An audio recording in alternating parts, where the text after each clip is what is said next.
Donc là, on va aller voir une petite commune de l'Isère qui ont fait une aire d'accueil.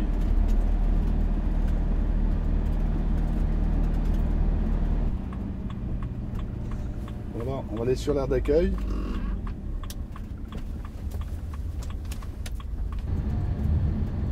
Alors tu vois bien, c'est toujours marqué déchetterie. Hein. Ça c'est systématique, hein, là c'est un exemple type. Hein. Si on veut chercher l'aire d'accueil, on cherche la déchetterie, voilà, la déchetterie. On ne peut pas faire un terrain d'accueil des gens des Français itinérants autrement. Hein. Voilà. Alors, la déchetterie est là.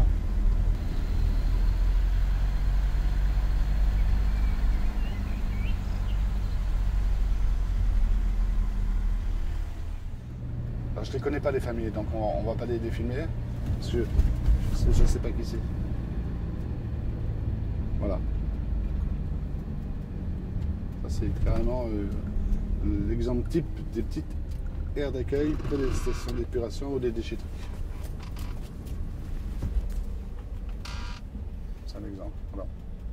Qu'est-ce qu'on fait, on descend ou non? Non, j'aurais dû les prévenir avant. Et c'est là que j'ai décidé c'est inadmissible. Parce que le livret de circulation, c'est une contrainte, mais moins que le carnet de circulation.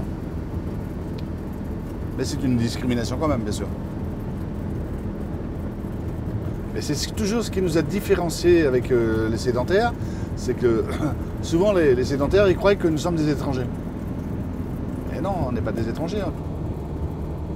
Moi, ce que je voudrais expliquer par rapport à la citoyenneté, même ne serait-ce que par rapport à mon grand-père, qui a fait la guerre du 14-18, hein. Il a fait toute la bataille pour défendre la France, hein, en tant que citoyen français, itinérant. Hein. Il a reçu un éclat d'obus dans la jambe, à 20 ans, il a été amputé d'une jambe. Et donc après, il n'a pu plus faire la guerre parce qu'il était amputé. Et dès qu'il est venu la Deuxième Guerre mondiale, lui, il continuait à voyager tranquillement. Il était empailleur de chaises, donc toi, il n'était pas dangereux. Hein. Ils l'ont arrêté de voyager, ils l'ont amené dans les camps de concentration de Montreuil-Bellay. Voilà, pour avoir défendu la France, ils l'ont remercié, mais attendez, on vous enferme dans un camp de concentration.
Ce carnet anthropométrique qui a existé de 1912 à 1969, qui était obligatoire pour toutes les personnes de plus de 13 ans, qui devait être présenté à toute réquisition de la force publique, qui devait être visé à l'entrée et à la sortie d'une commune, d'une ville, auprès d'un commissariat, d'une mairie, etc.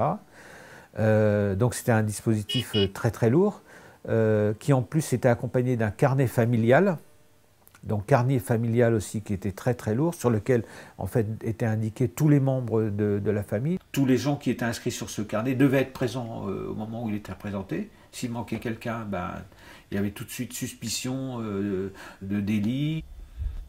Donc dispositif qui va rester jusqu'en 69. C'est-à-dire qui entre autres va participer à la stigmatisation des nomades pendant la Seconde Guerre mondiale et leur mise en internement par l'administration française pendant toute la Seconde Guerre mondiale, y compris jusqu'en 1946. Oui, c'est ça c'est important d'en parler parce que malheureusement, nos familles qui étaient des bohémiens et des romanichels avant-guerre, on n'a plus voulu qu'ils voyagent, quoi. Hein. Donc on les a majoritairement internés dans les camps de concentration. Et on a eu un camp de concentration qui était important, qui était Montreuil-Bellay. Hein. Et là, nos familles ont été internées, jusqu'à 3000 personnes internées dans ce camp. L'internement, il a commencé à la demande de l'administration militaire dès le début de la guerre, donc c'est avant Vichy, pour contrôler en fait ces populations itinérantes.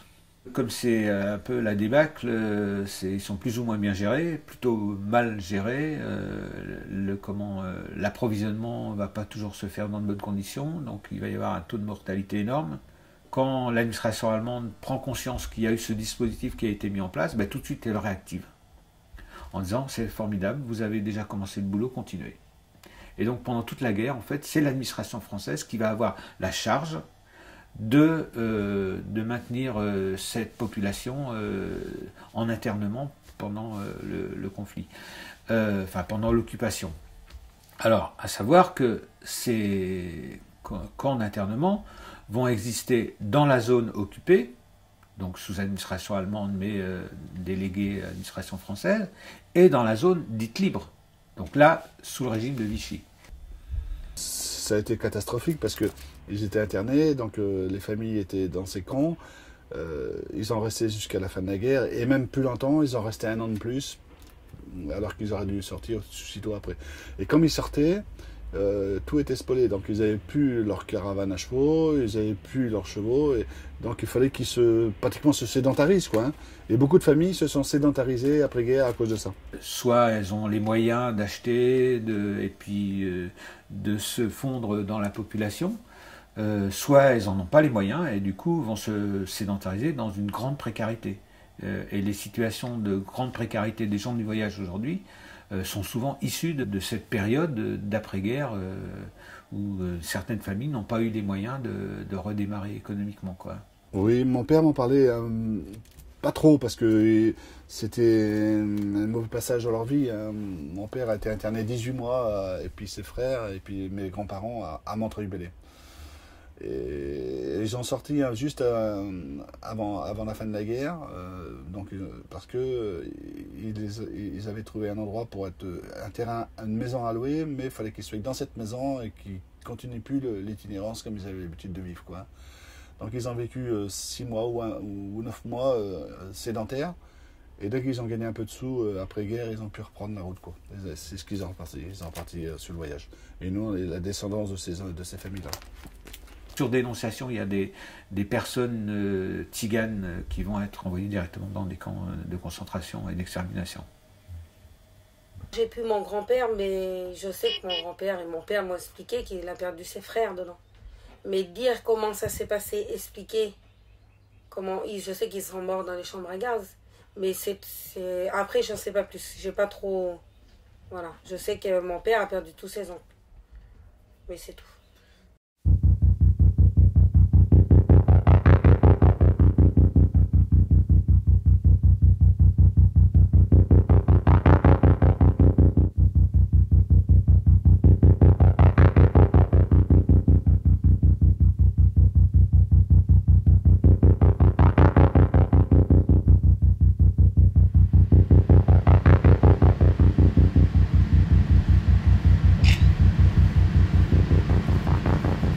Je crois que les gens du voyage ont toujours fait peur. Mais c'est la différence qui fait peur, c'est pas... Oui, moi je suis très impressionné par ce que je viens de voir. Parce que, au-delà des carnets, au-delà du papier, c'est des histoires qui se racontent, c'est des vies, Moi je suis impressionné par le fait qu'on est obligé, ces personnes, à circuler continuellement. Jamais être tranquille, toujours devoir rendre compte devoir justifier du fait qu'elles existent, qu'elles soient là. Voilà, moi ça me marque beaucoup. Et puis l'idée que finalement on les a fabriqués voleurs en créant ces carnets anthropométriques et qui sont en fait les mêmes modes de fichage qu'on avait pour les gangsters, pour les bandits.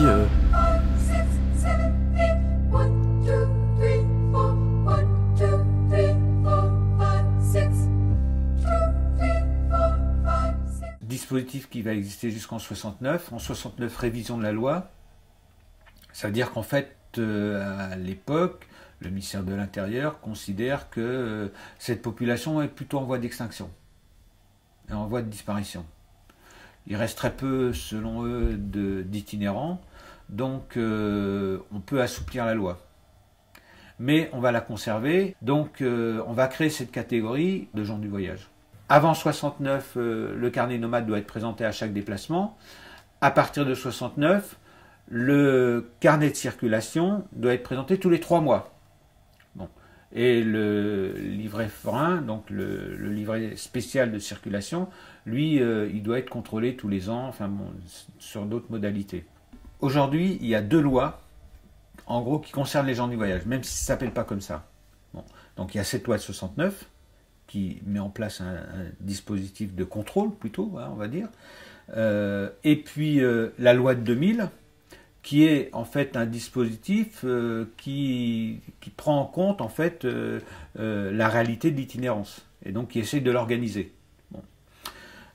Donc la loi de 2000, elle prévoit la mise en place de schémas départementaux qui permettent aux gens du voyage d'avoir des lieux de résidence, principalement des aires d'accueil. Bon.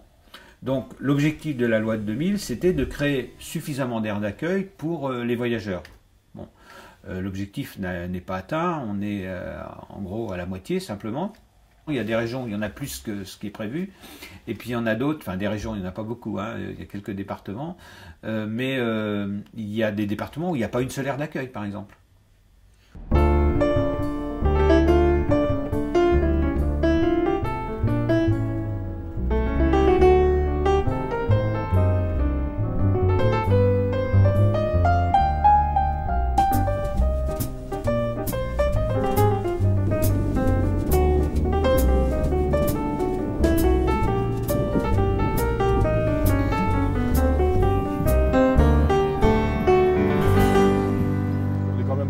Qui s'occupent pas mal des gens du voyage aussi. On est des représentants des gens du voyage. On est représentants consultatifs auprès de la préfecture, donc puis on s'occupe de toutes les réunions, donc c'est pas pour rien non plus. Donc il y a quand même une évolution, on ne va pas dire qu'il n'y a pas une évolution, il y a quand même une évolution auprès des élus, mais on est très peu entendus. Il n'y a pas de concertation. Voilà, il n'y a aucun avis de demander. Ici ou ailleurs, c'est un terrain qu'un site pour les gens du voyage. Soit il est sous la haute tension, soit il est à côté d'une déchetterie, soit il est à côté d'une station d'épuration comme à Vignan, dans le Vaucluse, soit il est dans une zone à risque, comme ici, vous voyez, on est dans une zone inondable. En plus, on est sur un site où il y a le gaz qui passe à 1,50 m en dessous, qui passe là-bas. Puis on a des personnes qui viennent vérifier tous les jours, qui passent tous les jours pour voir s'il n'y a pas de problème au niveau des pipines, parce qu'on a quand même carrément les pipines devant la porte. Voilà. Et donc je vais vous montrer où il y a le gaz. Donc vous voyez, on a la centrale du gaz qui est juste derrière là.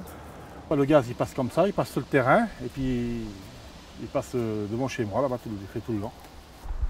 On est carrément dessus, on est sur une bombe, on est vraiment, ils ont mis les gens du voyage sur une bombe.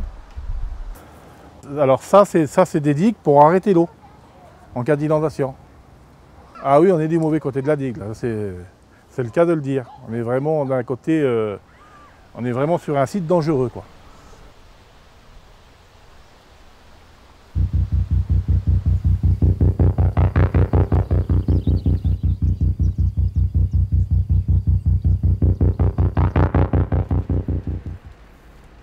Il y a dans le département du Puy-de-Dôme une population de gens du voyage qui est importante, une population de gens du voyage sédentarisés, donc qui est très ancrée sur le territoire, et également une population qui voyage dans un périmètre assez restreint. On avait besoin de rassembler toutes les volontés, toutes les compétences disponibles sur le territoire.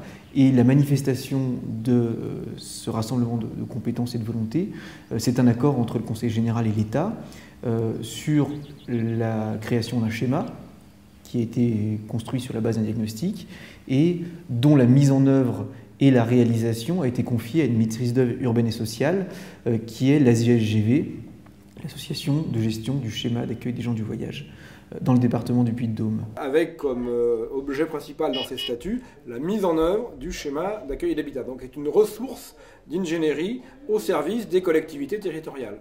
Et donc la gouvernance, c'est un conseil d'administration qui veille à la mise en œuvre du schéma, bien sûr, qui veille aussi à la cohérence de l'application de ce schéma et à la solidarité départementale. Et on retrouve dans ce conseil d'administration d'une association qui n'est pas une association militante, mais dans laquelle on retrouve des associations militantes qui sont représentées. On a la Ligue des droits de l'homme, on a la PGVA, l'Association pour la promotion des gitans et voyageurs en Auvergne, on a l'école itinérante, les PEP, et avec ces associations, on a des représentations, j'allais dire, officielles de l'État, du Conseil général, de l'Association des maires du département. On a également les EPCI, les communes qui sont représentées dans l'association.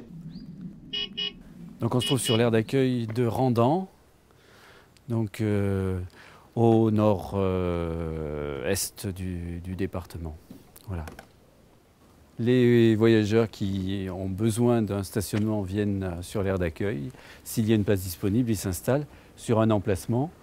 Donc sur l'emplacement, ils ont un petit coin pour faire la cuisine, pour brancher machine à laver, etc.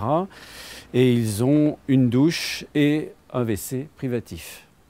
Quand ils se sont installés, le gestionnaire de l'aire d'accueil leur propose de signer une convention d'occupation qui fait référence à un règlement intérieur qui a été pris par la communauté de communes, parce qu'ici c'est une communauté de communes qui gère l'aire d'accueil. Et donc cette convention prévoit une durée de stationnement, prévoit le prix, parce que contrairement à ce qu'on peut penser et entendre certaines fois, ce n'est pas gratuit.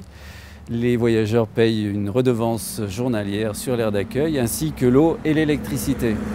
Voilà, donc à titre d'exemple, sur les aires du Puy-de-Dôme, on a le même tarif partout.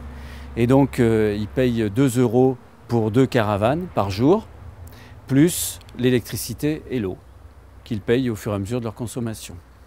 Voilà. Et donc, la durée de séjour est théoriquement limitée.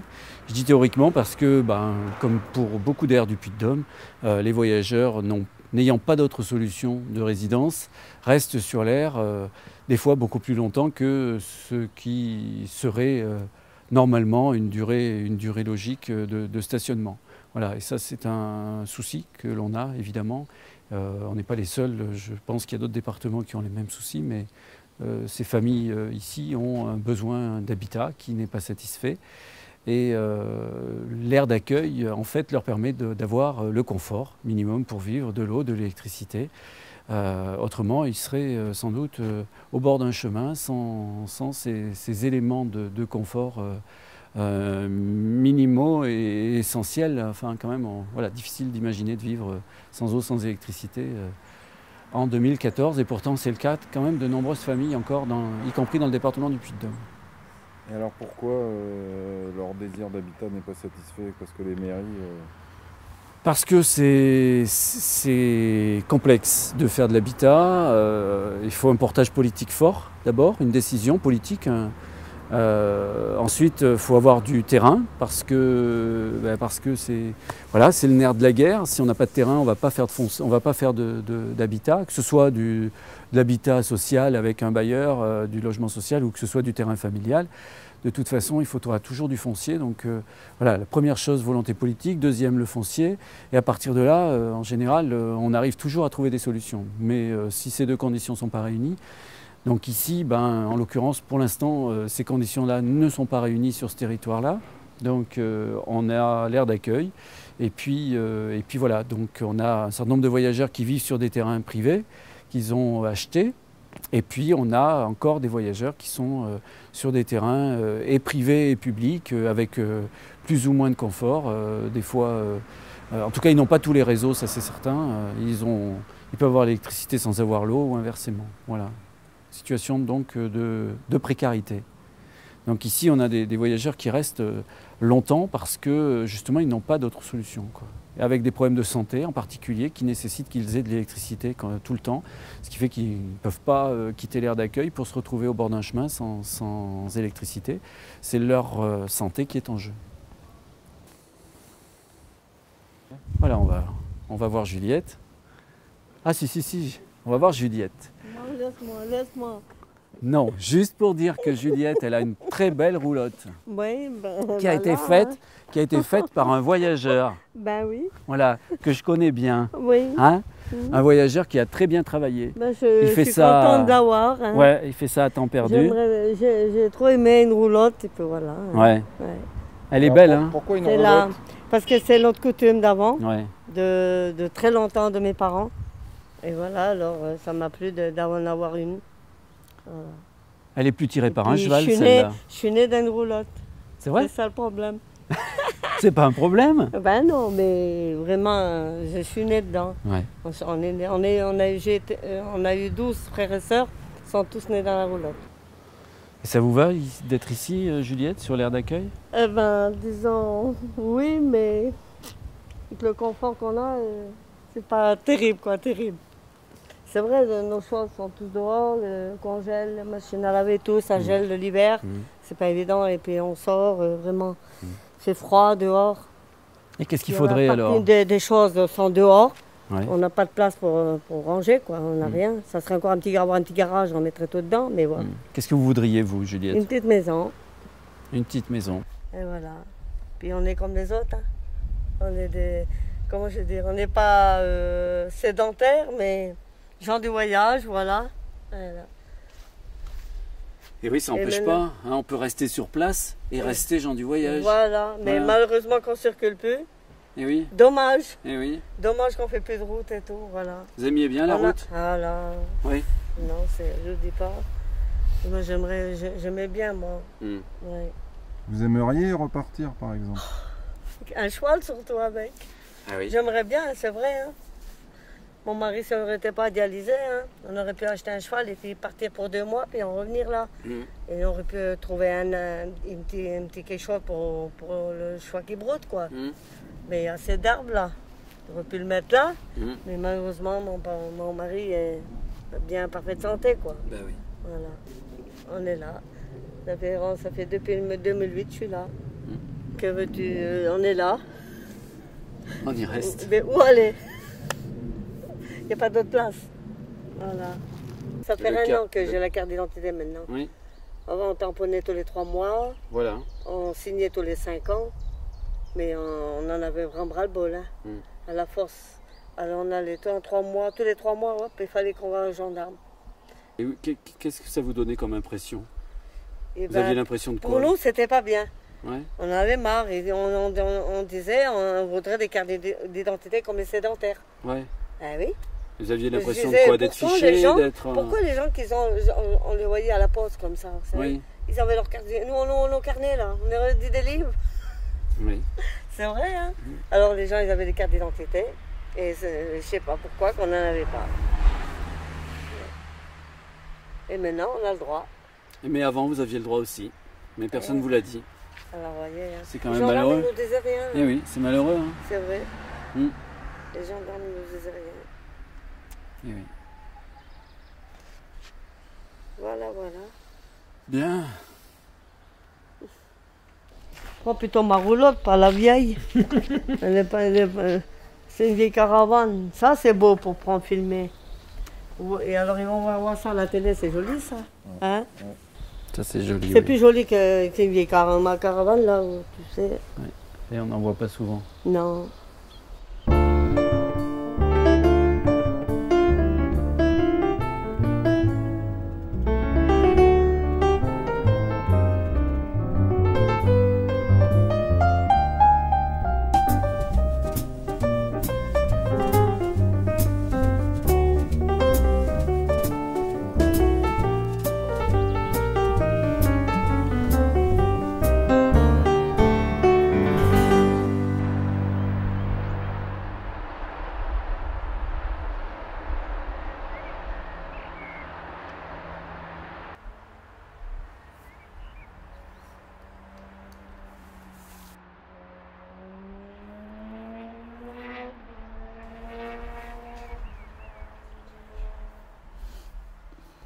ce qu'il nous disait le maire au début. Mais vous voyagez bien, vous êtes bien des gens de voyage. Ben oui. Là, pourquoi vous n'allez pas sur la route? Pourquoi vous n'avez pas voyagé? Parce que je ne voyage pas, on n'a jamais voyagé, nous. Je dis, dans les vieux, dans les ancêtres, ils voyageaient. Mais je dis, on ne voyage plus, monsieur le maire. Bon, le maire, lui, quand il nous a dit, achetez, faites comme tout le monde, achetez un terrain constructible. Un terrain constructible, ça coûte très cher. Il faut de l'argent. On est bien d'accord, ça coûte très très cher. Faites un crédit. Bon, d'accord, faire un crédit. Pour faire un crédit, il faut avoir des fiches de paye. Avoir des fiches de paye, il faut avoir un travail. Et pour avoir un travail, il faudrait qu'on nous en donne. Mais les gens du voyage ne sont pas toujours les bien vus. Donc, le travail, on ne donne pas aux gens du voyage. On a peur des gens du voyage, on ne leur donne pas du boulot. Ils ne veulent pas. Voilà, certains, bon, moi j'ai pu obtenir, parce que je n'ai pas baissé les bras, je me suis débrouillée, j'ai fait mes ménages, j'ai été appréciée, bon voilà. Mais je veux dire, certaines époques, les gens du voyage, non, ils n'avaient pas le droit de travailler.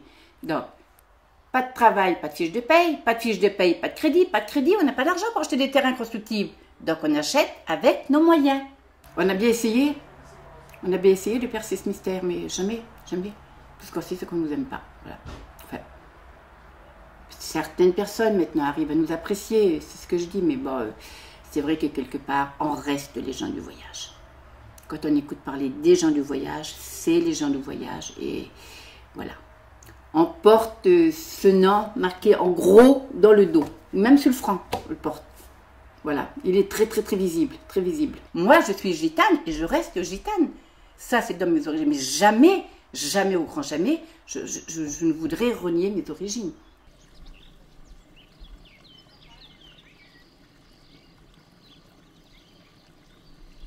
Bah, le fait que j'ai un papa qui est issu de la communauté de père et mère, donc pour moi, c'est très important d'être attaché à mes origines par ça, par un papa qui a beaucoup voyagé jusqu'à ce qu'il se marie et qui a beaucoup travaillé dans la vannerie, ferraille. Donc, ça correspond à mes origines. C'est quelqu'un qui a travaillé très tôt, à l'âge de 11 ans, qui est subvenu aux besoins d'une famille à l'âge de 18 ans. Donc, et je pense que toutes ces difficultés de la vie ont fait qu'il n'a pas voulu nous les faire partager et nous donner le contraire de ce qu'il a vécu quelque part. Voilà. Ne pas avoir une étiquette sur le front, genre du voyage, mais tout en respectant ses origines, ne jamais oublier d'où on vient. Voilà. Parce qu'on a le sens de la famille, on a des croyances, beaucoup de valeurs, respecter nos anciens. J'ai toujours vécu ici et je pense que la personne qui est venue me trouver pour me demander si je voulais me présenter aux élections municipales n'avait aucun frein par rapport à mes origines. J'ai un papa et une maman qui étaient très fiers. Je pense que pour mon papa, c'était quelque chose d'inespéré que sa fille soit élue un jour, même si j'étais pas maire de la commune, mais pour lui, c'était... justement, les gens de ma famille ou issus des gens du voyage, quand je leur dis que je suis élue, que je suis adjointe au maire aujourd'hui, pour eux, c'est valorisant. J'avoue que j'ai assisté à des réunions quand il y avait la mise en place des fameuses aires d'accueil dans le coin. Et certaines personnes ne voulaient pas l'accepter. Alors c'est quand même l'État qui finançait ça, mais on voulait surtout pas les garder dans notre commune. Alors que c'est des gens qui sont là depuis très longtemps, donc c'était pas des gens qui nous posent problème. Donc, mais on sent quand même que on ne les veut pas. On sent quand même, donc c'est difficile à accepter quand même. J'avoue qu'à des moments c'était blessant de les écouter parler. Donc j'avais ma caravane, donc j'ai trouvé ce terrain à acheter, bon voilà, que j'ai payé avec les allocations de mes gamins. Ensuite, donc sur ce terrain, il existait un préfabriqué qu'on a arrangé du mieux qu'on a pu pour essayer d'y vivre avec la caravane. Les gamins ont grandi. J'ai voulu agrandir un peu le préfabriqué, je n'ai pas eu le droit.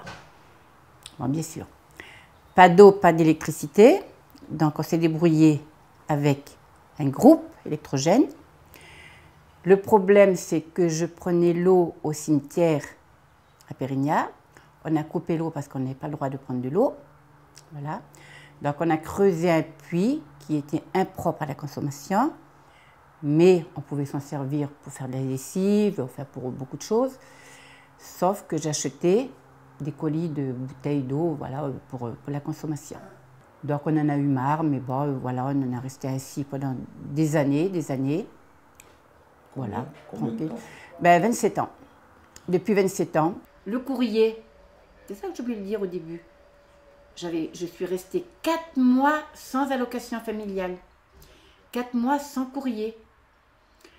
On se demandait ce qui se passait. On n'avait rien compris, moi je ne comprenais pas. Et jusqu'un jour, où je suis montée à la poste à Pérignas, et puis c'était dans l'été, il y a une dame, elle a dit, il faut aller à la poste d'Aubière, il y a l'inspecteur des PTT, il va vous recevoir. Il y a un gros problème. L'inspecteur des PTT, alors il a dit, je vous donne tout votre courrier, Madame Gatt, mais il a dit, le problème, c'est que je suis obligée de faire un courrier au maire de Pérignas, en lui disant qu'il n'a pas le droit de détourner le courrier. Mais je me suis toujours débrouillée pour tout. Je me suis toujours débrouillée. On n'avait pas le droit de voter. On n'avait pas le droit de voter. À Aubière, on votait. Arrivé ici, il fallait qu'on vote ici, dans notre commune. Interdit de voter. Ça nous en a fait baver. On n'avait le droit à rien. Donc, il y a eu monsieur le préfet qui était venu pour, quand on a fermé la station d'épuration. Donc, avec monsieur le maire, ils ont conclu qu'il fallait faire quelque chose en urgence pour nous. Donc, monsieur le maire a décidé que, comme il allait y avoir un PLU, qu'il y a un changement pour beaucoup de terrains autour de beaucoup de choses à Pérignas, donc ils nous ont mis 3 terrains, donc moi, ma fille et mon fils, qu'il fallait nous débloquer un permis de construire, qu'on puisse avoir de l'eau, de l'électricité, des égouts et qu'on vive un peu comme tout le monde. J'ai attendu 27 ans. 27 ans. Mais bon, comme on dit, ben voilà. On est au bout du chemin. On a de l'eau, de l'électricité, on a permis de construire. Maintenant, moi, c'est super. Vous voyez, j'ai ce que j'attendais depuis des années. Je l'ai, je suis bien. Vous voyez, je vis bien maintenant.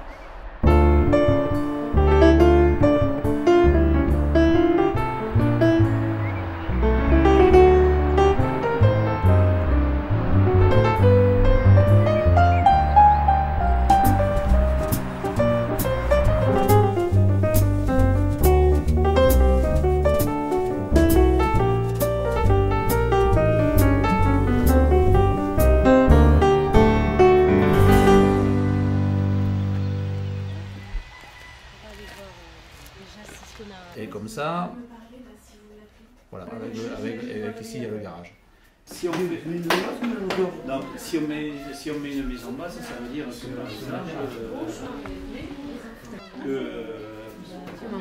ici il y a le parterre. D'accord. Au-dessus, ça fait 10 quoi, ou un truc comme ça. Ouais, là ça fait 13. Donc du coup, vous lui laissez mes coordonnées, qu'elle me rappelle juste, voilà, on pose un peu.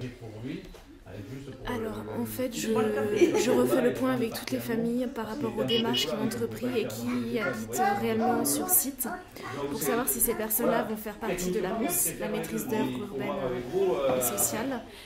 Et dans ce cas-là, là, on est en train de faire le point, savoir si les personnes habitent sur site encore ou pas. Alors, elles se ressembleront parce qu'elles sont dans le même bâtiment. Voilà. Donc, on va voir sur le terrain comment ils vont se positionner. Aujourd'hui, je démarre là. Oui. Après, quand on aura tous les relevés, quand on aura travaillé avec vous, on pourra peut-être bouger un peu, mais aujourd'hui, je démarre là et je vais jusqu'au bout là. Oui. Vous voyez, on va jusqu'au bout de ce bâtiment et donc jusqu'au bout du garage. Ouais, là, je vais faire 3 maisons en remontant un peu l'ensemble. Il y a un peu plus de 30 ans, le couple souche de cette famille a été, pour des raisons de développement urbain et autres, expulsée de l'endroit où elle résidait.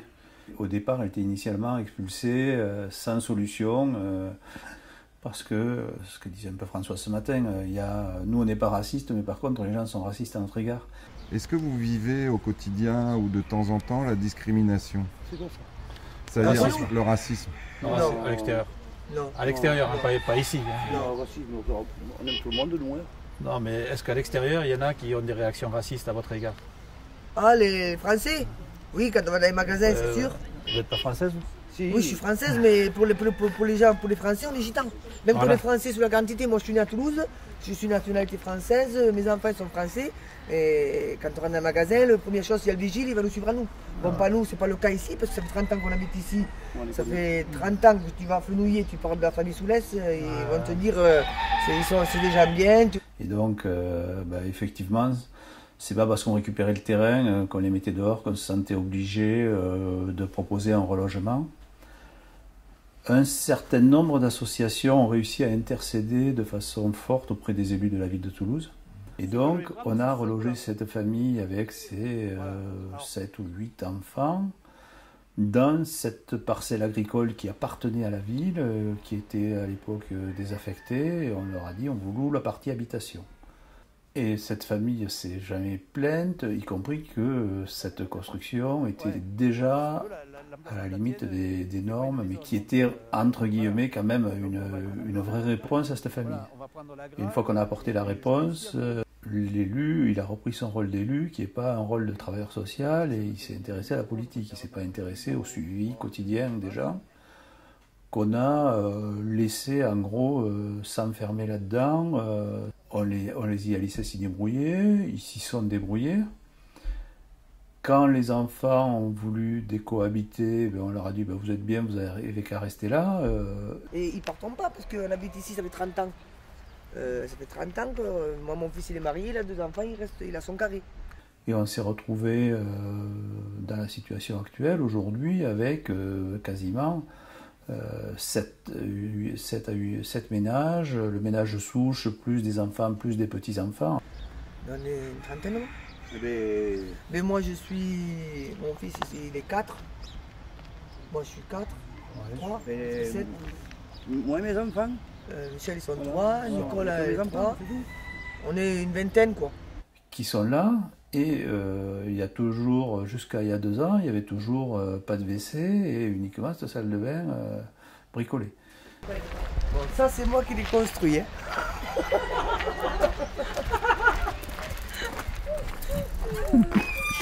ça me tue. C'est nous qu'on l'a construit. C'est la pièce où on vit. Toute l'année, tout l'hiver, tout. Qu'on mange, tu vois, qu'on reste là, qu'on se chauffe. On va juste à la caravane pour dormir. C'est nous qu'on l'a fait, on a mis une petite cuisine, un petit insert. Si j'ai une maison, j'ai besoin de la caravane. Mais alors pourquoi vous restez en caravane? Parce que c'est plus pratique. Parce qu'on est obligé. On n'a pas le choix. On n'a pas le choix. On n'a pas le choix. Si on jette la caravane, on dort. Et l'hiver, on a bien plus chaud dans la caravane, on va pas dormir là. On est content. On a une belle maison. Déjà les enfants sont contents. On va pouvoir, comme tous les autres, avoir une douche, des toilettes. Parce que des toilettes pour un toilette pour je sais pas combien de personnes. Le plus important pour nous c'est la douche maintenant. Voilà, la douche, les toilettes. Après c'est vrai qu'une maison c'est bien, on a les chambres, on est au confort. Et puis on voyage pas quand même, on est toujours sur place. Bon, autant qu'on a une maison, ce serait bien. Presque toujours, je dirais dans 95% des cas quand je suis intervenu sur un site, il y a toujours eu cette mémoire de l'internement et cette histoire de l'internement, c'est que presque toujours le fait déclencheur, ce sont des gens qui s'étaient cachés par là pendant la guerre et qui ont peu bougé. C'est-à-dire ils ont construit des stratégies de survie et d'oubli. Ils se sont fait oublier pour ne pas se faire déporter. Et cette stratégie, elle reste. C'est sûrement une des raisons qu'on peut voir encore autant de petits bidonvilles tziganes en France. Tziganes, je préfère que Gens du Voyage, parce que Gens du Voyage et sédentaire, je trouve que c'est tellement une aberration linguistique. Tous ceux qui ont été englobés dans cette définition administrative depuis 69, moi je pense qu'on a fait beaucoup de mal à tout un tas de gens qui cherchaient à s'intégrer, qui ont été catégorisés et qu'on a empêché de s'intégrer. Ça, pour moi, aujourd'hui, avec le recul, en étant baladé un peu partout, je suis sûr que ça pose un problème, cette appellation. Je ne sais pas ce que vous en pensez, mais c'est vrai que quand on dit Gens du Voyage, des gens comme vous qui n'ont jamais voyagé... Et c'est quand même le gros du problème sur lequel on intervient. Des gens du voyage sédentaire. Et comme on n'est pas dans le voyage mental, comme peut évoquer certains écrivains célèbres, c'est bien qu'on n'est pas dans le voyage du tout. On est bien sur une forme de sédentarité qu'on n'a pas acceptée, qu'on n'a pas accompagnée, qu'on a occultée. Hein.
Ça fait longtemps que nous sommes ici déjà, nous. Non, il n'y a pas d'électricité, il n'y a rien du tout, il n'y a pas de l'eau, il n'y a rien du tout. Il y a que demain qu'ils ont posé un robinet pour tout le monde ici, là. Il n'y a rien du tout. Comment vous vous appelez? Moi, c'est Marie. Marie. Et par exemple, pourquoi vous n'allez pas sur une aire d'accueil ou des choses comme ça? Non, on n'en trouve pas. On n'en trouve pas de place. Il n'y a aucun emplacement qui est libre encore. On attend pour les emplacements, il n'y a rien de fait encore. C'était prévu, il a dit, le maire il a dit qu'il faudrait que ce soit des emplacements, ça n'a rien fait. C'était prévu, pourtant en parler, il y avait tout le monde. Il y a Mme Brouillard qui a parlé avec le maire, tout ça, ils ont dit non, non, pas maintenant. Pas tout de suite, il faut qu'on attende encore. Ils n'avaient pas pris encore des emplacements, ils ont dit. Il faut qu'on attende encore un peu.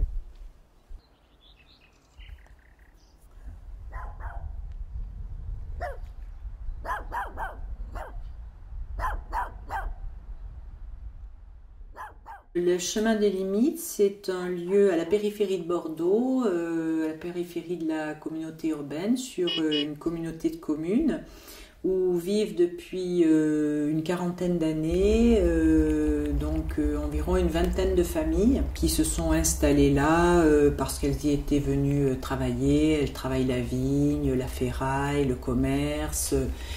Quand est intervenue la loi Besson et le schéma départemental d'accueil et d'habitat qui a été signé ici en 2003, il a été bien sûr question d'améliorer les conditions de vie et d'habitat de ces familles, puisqu'elles vivent, comme vous l'avez vu, sans eau, sans électricité, sans écoulement des eaux usées. Il y a eu divers projets d'aires d'accueil, de terrains familiaux qui ont toujours été en échec.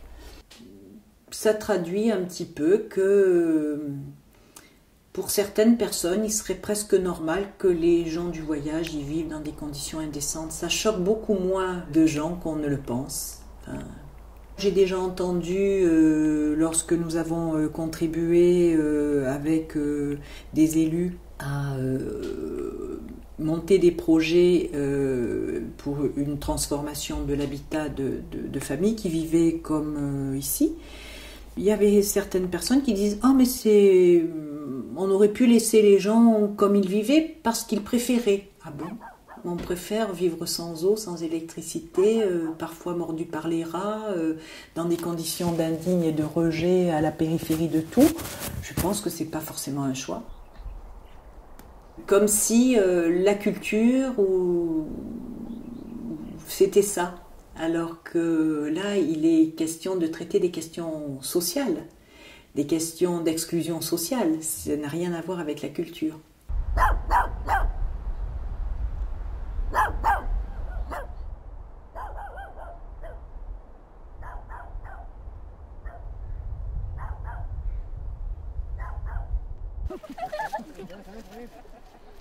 Vas-y, toi, vas-y, qu'est-ce que tu fais? Ça, qu'est-ce qu'il a celui-là là? Je sais pas. Mais parlez, ça serait bien, il peut parler. Quoi dire? Dans le 87, là-bas, par là-bas, on a des places désignées. Et là-bas, on a les douches, on a tout, on a le cours en volonté, quoi. On a l'eau chaude, l'eau froide. Parce que là-bas, les maires, ils sont sympas, quoi. Ils sont gentils, les maires. Ouais, et puis ici, qui était comme ça, vie, là. Et là-bas, sur Limoges, il y a un camion qui vient exprès d'école. Et les gamins ils vont dedans. Et ici et non, pas là, ici, ah non. Comme déguisement. Et là, il n'y a pas de camion qui va venir ici. Hein. Moi, je suis plus à l'école. Pourquoi t'es plus à l'école? Parce que j'ai 16 ans. T'as pas 16 ans. Si. Elle est petite hein, pour 16 ans. Si, elle a 16 ans. Mais tu peux continuer après 16 ans. Oui, mais nous, c'est comme ça, on arrête à 16 ans. Toi, t'es au CNED? Ouais. Alors, c'est quoi le CNED? C'est les cours correspondance. C'est tous les vendredis. Et le mercredi. Et le mercredi. Et alors, comment ça se passe? Tu reçois un courrier Comment on finit un travail, on le met dans une enveloppe et on l'envoie.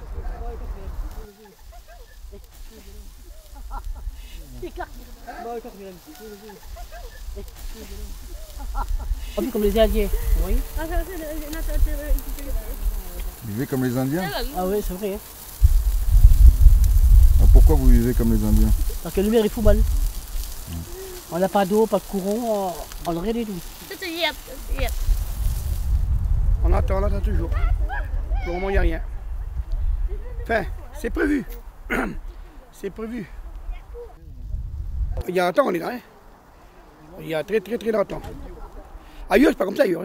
Ailleurs, moi, je vois ailleurs, à chaque commune, les gens de voyage, ils ont quelque chose.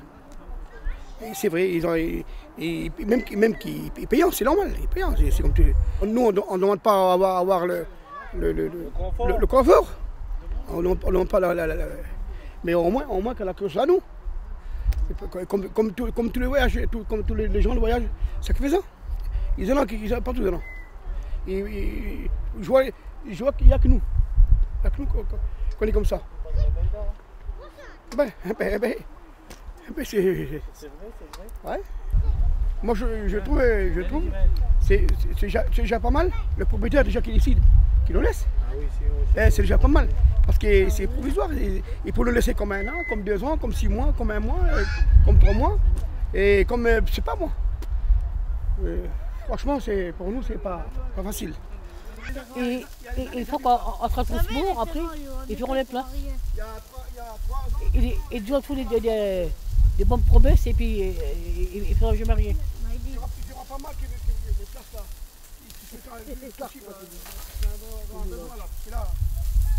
Les dispositifs existent, les méthodes existent, les moyens existent.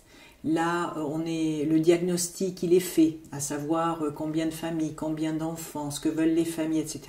Maintenant, ce qu'il manque, c'est une vraie décision politique.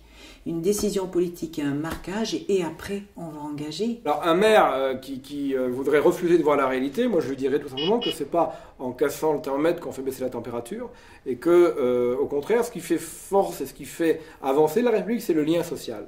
Et prendre en compte la réalité de la vie des gens du voyage, les difficultés sociales, parce que c'est ça la vraie réalité, c'est une grande misère sociale et une difficulté à s'insérer. Et donc il faut aussi qu'on s'intéresse aux conditions d'habitat des gens du voyage, qui sont souvent d'une grande indignité et pour laquelle eh bien, on a à faire œuvre de solidarité. Et qu'en ramenant les gens du voyage, en les accompagnant à venir dans une logique d'ancrage territorial, en se rapprochant du droit commun, eh bien, on fait progresser le vivre ensemble et au final, c'est le maire qui gagnera en tranquillité. Nous, c'est notre expérience, parce que pourquoi sur des territoires on arrive à réaliser des opérations, pourquoi sur d'autres c'est beaucoup plus long. Il y a des territoires, comme vous avez pu voir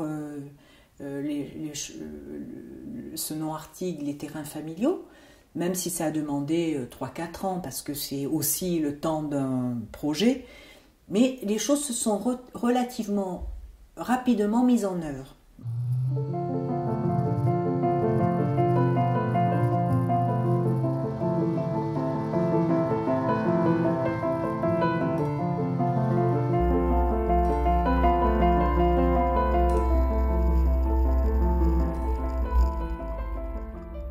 Vous trouvez devant les terrains familiaux de Senon-Artigues, en Gironde.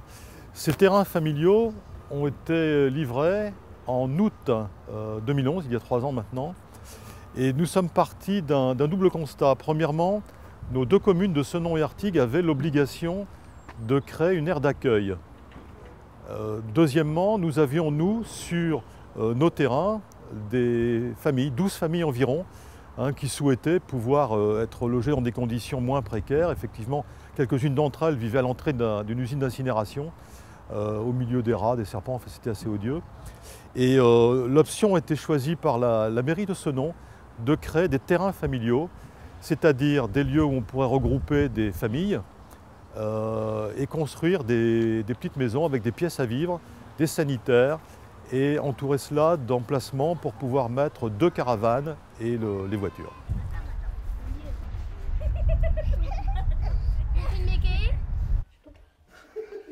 Les générations.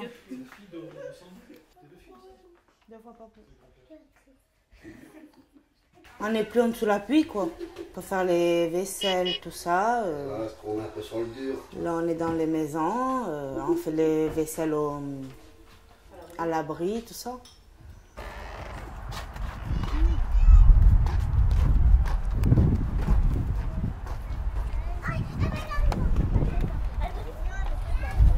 Ben voilà, nous on dort, là j'ai les enfants qui dorment ici et moi j'ai la chambre là-bas au fond et je dors là-bas. J'ai la fille et le garçon, mais bon ils sont petits là pour l'instant. Et j'ai la toute petite, elle dort dans son berceau là. Rentrez si vous voulez. On met un peu de chauffage et puis ça va. Et là, quand on est dans les terrains familiaux, c'est plus facile de les mettre tous les jours à l'école. Et en plus, c'est à côté, c'est bien, quoi. Dans la même école, et elle, à Artigues, nous, on a joué Michelet. Ils nous traitent des gitans, ouais, des gitans. Et même quand c'est nous qui n'avons rien fait, ben, ils punissent. Mais moi, je punissent et les autres, ils... je dirais à ma mère qu'elle change d'école. Moi aussi.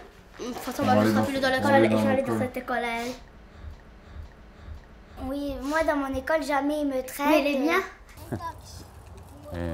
Vraiment pris pour rien, vraiment pour de la misère, des nuisibles.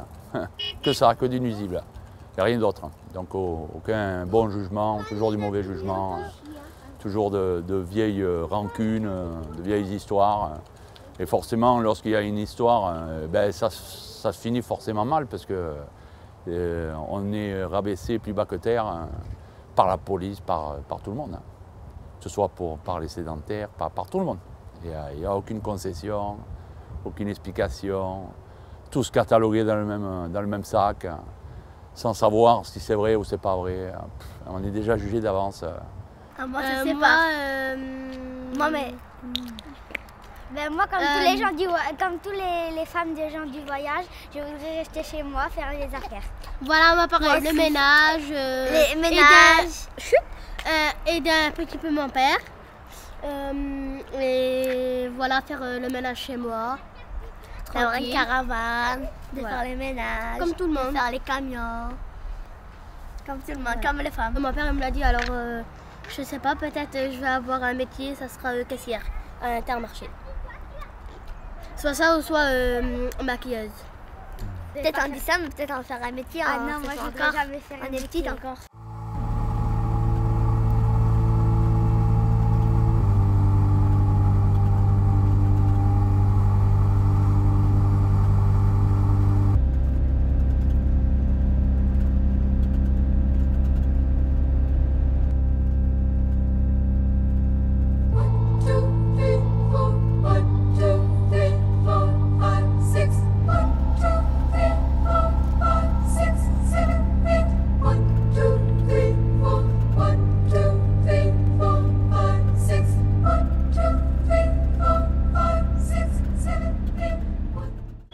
Des malpolis, je te dis pas ce qu'ils nous ont dit, quoi. Tu vois bien, des malpolis et ben, ça fait qu'une fois il y a les gars qui ont crié un peu, on les a plus revus. Est-ce que vous avez déjà pris contact avec le collège par exemple, c'est-à-dire avec les profs pour leur dire voilà il y a des jeunes qui viennent, ça serait bien peut-être de leur expliquer qui sont les gens du voyage? Ouais, non, on n'a pas pensé. Ça serait bien ça. Ouais. Mais dans l'ensemble ça va, on n'est pas dérangé. Moi ça fait déjà 17 ans que je suis sur la commune là. Ça passe. Ils nous connaissent. Ils nous connaissent, mais après, ils ont toujours leur vis-à-vis. Même qu'ils ont toujours... ils se Clisson, enfin, il se trouve que Clisson, ça va, je connais plein de gens, de la mairie, tout ça, j'en connais plein à force de... Mais aussi parce que je suis dans l'association. C'est pour ça que j'ai eu beaucoup d'ouverture avec les gens. Mais sinon, bon, dans l'ensemble, maintenant, ça va. Mais au départ, ça demande des années avant de se faire accepter. Ben, ils ont toujours les vis-à-vis on est voleurs, on est sales, c'est quand même toujours pareil. Hein. Ça change pas. Salmanouche, vous se lavez pas. Voleur de poules. Voilà, voleur de poules, vous baisez ceci, c'est ça. Et après, des fois, ils nous disent vous se lavez pas, vous marchez pieds nus, vous n'allez pas à l'école, vous se peignez pas, vous avez des poux, vous puez. C'est genre là. Voilà. Et aussi, il y en a des fois là qui viennent sur le pont, Salmanouche, baisez vos morts, ceci, ça. L'hiver aussi, je vais au marché, les deux. Et ben, je mets mes petits à l'école, en périscolaire le matin. Je les dépose. Et après, je vais au marché. Et après, du marché, ben, je reviens. Et puis voilà, je fais mes affaires, les commissions, les petits à prendre à l'école. Et qu'est-ce que tu vends sur le marché? Des chaussures. Toi, je fais les marchés de quartier. Il y a beaucoup d'Arabes, de Blacks, tout ça. Donc, eux, ils sont comme nous, on va dire comme ça. Que sur les marchés de la côte, non, je ne me verrais pas dire on est voyageurs. J'évite de le dire. Moi, je reste ici pratiquement à l'année, déjà pour mettre les pieds à l'école. Et après, on va juste sur la côte. Mais même quand je vais sur la côte, je mets mes pieds à l'école là-bas.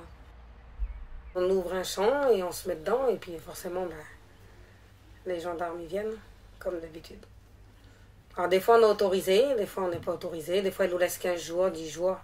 Ça dépend. Mais après, les places sont pleines. On n'a pas le choix. Mais non, on part presque plus. C'est pour ça ce que je disais que je voudrais avoir soit les terrains familiaux, mais on abandonne. C'est la commune de Clisson, ça fait des années qu'on en parle. Et puis, alors au moins louer une maison, quelque chose, mais ça fait 9 ans que je suis en liste d'attente. Donc ça commence à faire long. Hein. C'est désespérant. Et à ton avis, pourquoi ça prend autant de temps? Ah ben ça. J'ai été posé la question au maire. Ils ne savent pas me répondre. Alors après, je sais pas. Je sais qu'autour de moi, on met tous ses pieds à l'école. Et les aires d'accueil, ben, après, ça oblige à rester. On est obligé de se poser un moment pour que les petits aillent à l'école. Chaque famille a sa case. Ben, y a le cabinet, un lavabo dedans. Brutal. C'est brut. Une douche de première nécessité. Moi, ben, ça serait une maison, plein pied. Après, je demande pas New York. Une chambre chacun pour mes petits, une pour moi. Une cuisine, une petite salle à manger. Un petit bout de terrain pour mettre mon camping. Terminé. Je garderai quand même ma caravane pour pouvoir repartir quand même. On partirait quand même. On sait jamais ce qui peut arriver dans une maison. Toujours... toujours avoir sa caravane à portée de la main. Pour nous de ne pas avoir la caravane, on se sent... Je sais pas comment expliquer. C'est dur à expliquer ça. Parce que c'est dans nos têtes, ça. C'est... Ben, y a n'importe quoi, on prend notre caravane, on s'en va. Vous êtes en quelle classe? En CM2. Qu'est-ce que vous voulez faire quand vous serez plus grande? Rien. Si. Moi, policier.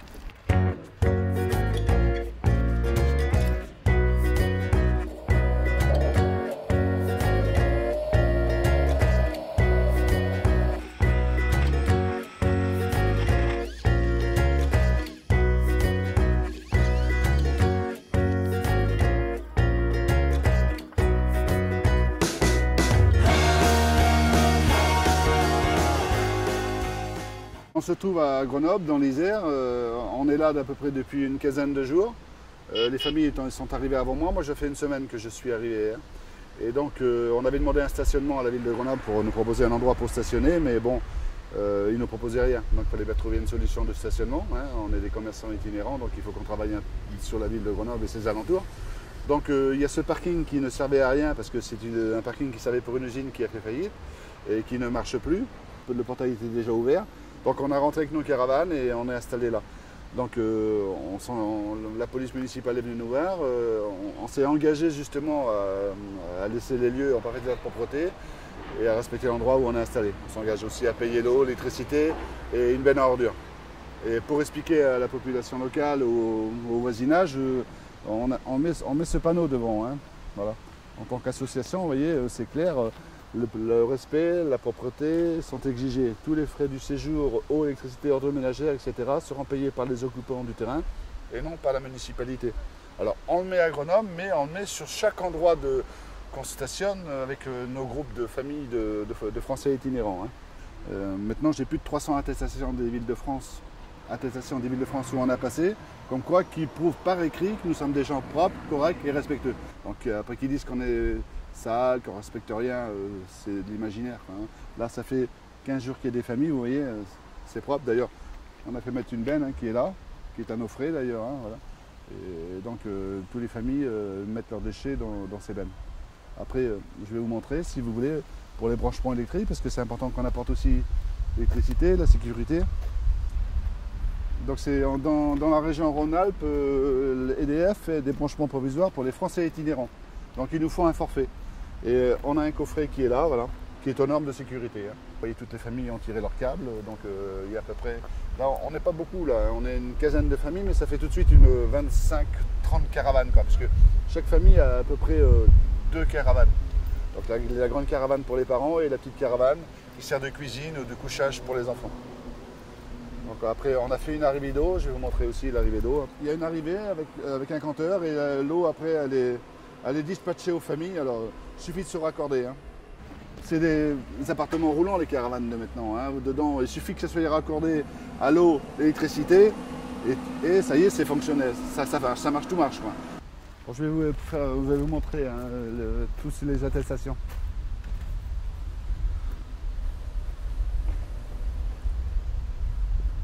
Ça, c'est la demande de stationnement qui est envoyée dans toutes les préfectures. Je crois que c'est bien aussi que tu l'enregistres, hein, parce que c'est important qu'il y ait une demande de fait, justement. On n'est pas obligé de le faire, la demande. Hein. Ce n'est pas une obligation, hein. Mais nous, on le fait. Voilà. Ce que je vais montrer aussi, qui est important, parce que bien souvent, ils disent qu'on ne paye pas. Alors, naturellement, on paye partout. Hein. Tenez, là, encore une facture, hein, justement. J'ai une facture qui a été faite au pays. Celle-ci, elle est de 2013, de Pays Rochois. Ça, c'est une facture comme quoi ils acceptent notre argent et qui a été payée. Voilà, ça c'était bien comme quoi ils ne voulaient pas prendre notre argent, mais on a fait une donation au CCAS, hein, et une donation exactement de 400 €. Voilà. Ben, ma technique, c'est que moi, on est des citoyens français, une municipalité a l'obligation d'accueil, hein, elle ne veut pas respecter ses obligations, et bien je vais y montrer que nous, en tant que citoyens français itinérants, on va venir quand même sur sa commune. Et on va devenir des citoyens comme les autres citoyens de la commune. On va respecter toutes les obligations qui nous incombent, c'est-à-dire payer l'eau, l'électricité, être propre, hein, comme tous les autres citoyens. Moi, je trouve qu'on ne fait rien de spécial. Je trouve que c'est tout à fait normal de le faire, ça. Mais vous avez une obligation de nous accueillir. Respectez cette obligation.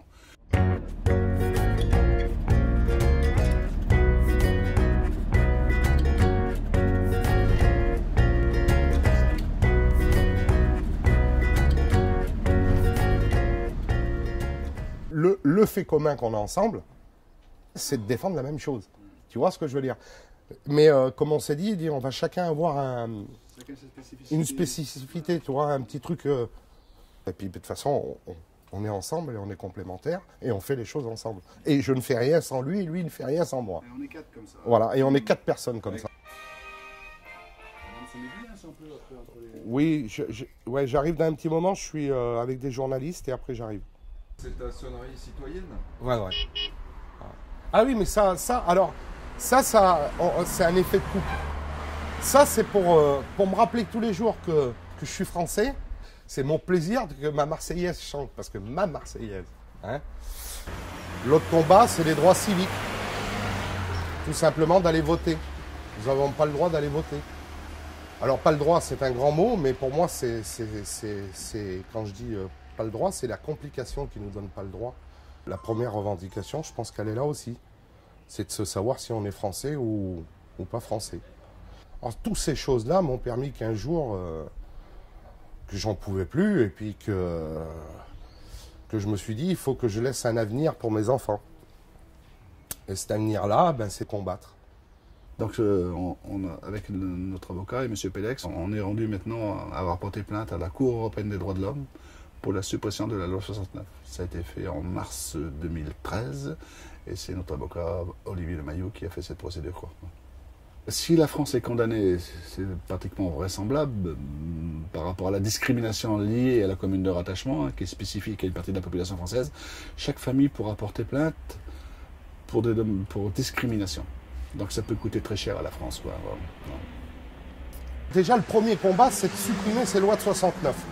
Déjà, ça, c'est le primordial pour moi, c'est de récupérer nos droits communs. Donc ça, c'est une affaire... c'est le premier truc. Ce qui se prépare, c'est une proposition de loi par rapport qui a déjà été déposée par M. Dominique de Rimbourg, député de la Loire-Atlantique. C'est justement la suppression de la loi 69, la révision de la loi Besson, qui est important, parce que la loi Besson obligeait les communes de plus de 5000 habitants à faire des terrains d'accueil, mais ne pénalisait pas les maires. Et dans les maires, s'ils ne faisaient pas de terrain d'accueil, donc voilà, ils n'étaient pas pénalisés financièrement. Et dans cette proposition de loi de M. Dominique de Rimbourg, les maires vont être pénalisés financièrement. Et l'argent servira à, après sur réquisition du préfet, de faire des terrains d'accueil ou des terrains de grand passage.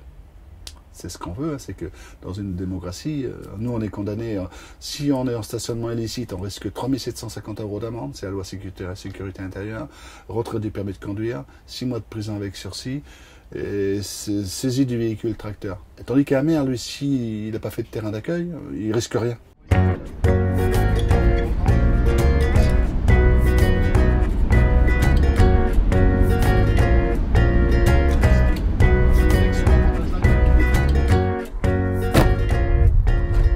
Je vais vous montrer Moiran dans le 38 qui a l'obligation d'avoir une aire de grand passage depuis 10 ans. Donc c'est une commune largement de plus de 5000 habitants.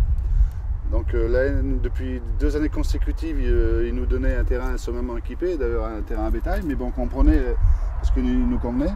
En 2012 et en 2013, il m'a ouvert ce terrain. D'ailleurs, j'ai payé l'eau, l'électricité, il y avait constat des lieux à l'arrivée et constat des lieux au départ. Ça s'est toujours très bien passé. Cette année, j'y demande, il nous met une barre anti-caravane, il ne veut pas qu'on s'installe là, il nous propose un autre terrain. Donc, je vais vous montrer le terrain qui est là, et après, on va voir l'autre terrain qu'il nous propose pour aller s'installer. Voilà ce qu'il nous a fait. Alors, il nous a fait des tranchées, des triples tranchées, je veux dire, des tranchées sur 20 mètres, en rendant l'accessibilité du terrain pratiquement impossible, quoi, voilà. Je lui ai demandé pourquoi vous ne proposez pas cet endroit-là. Non, il dit j'ai un autre terrain à vous proposer. Allez-y vous installer sur l'autre terrain, mais pas ici. Bon, je dis on va aller se mettre sur l'autre terrain si c'est que ça. On va aller voir ce terrain. Voilà.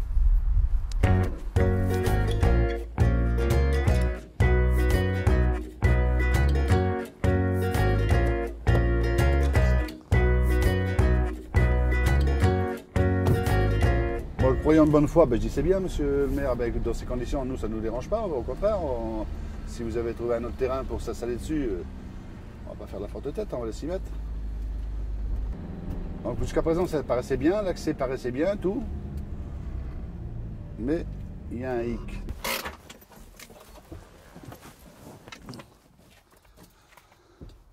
L'entrée est bien, tout est bien. Seulement, c'est un champ de labour, quoi. On ne peut pas mettre nos caravanes dessus. Ça, c'est les fameux terrains Libye qu'on nous propose. Et c'est très bien que on ne peut pas mettre des caravanes dessus, mais je vous propose un terrain, comme ça, si ça ne vous plaît pas, vous irez autre part, quoi. Voilà. Là, on le voit bien, le terrain. Là, ouais. Donc, on va passer là pour regarder, pour le filmer.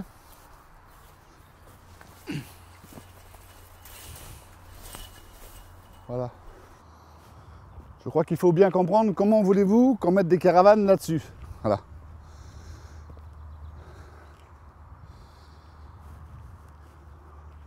C'est de la terre retournée. On ne pourrait même pas monter dessus parce qu'on arracherait tous les... Quand je viens sur un terrain comme ça, je viens au minimum une trentaine de familles, ce qui représente une cinquantaine de caravanes. Mais là, on peut même pas. Là, on peut mettre 4 à 5 familles, et puis il serait sur le goudron, maximum, quoi. Ça, c'est des terrains de grand passage, c'est pas des aires d'accueil. Hein. C'est prévu de 50 à 200 caravanes. Bon, je suis loin des 200 caravanes, je viens avec à peu près une cinquantaine de caravanes. Là c'est clair, hein, on n'invente pas des images, vous filmez par vous-même. Hein. Voilà. Voilà. Donc, si tout ce terrain-là, il serait bien aplani, bien plat, bien sûr qu'il irait, mais pas dans ces conditions, quoi. On m'a appelé tout à l'heure. Il y a l'aire de grand passage de Besançon qui vient d'être ouvert par un responsable de groupe de mon association. Ils sont une quarantaine de familles. Donc ça a été ouvert pour une quinzaine de jours. Et c'est mon association qui est responsabilisée pendant une quinzaine de jours par rapport à cet accueil de la ville de Besançon. C'est des départements qui jouent le jeu, hein. Ce n'est pas tous les départements qui font des terrains à Libye. Hein. Donc c'est ça, il faut une obligation d'accueil en tant que citoyen français itinérant et en nous responsabilisant. C'est ce que demande le monde du voyage. Donc après, si ça ne se fait pas, eh bien, on sera toujours dans des conflits.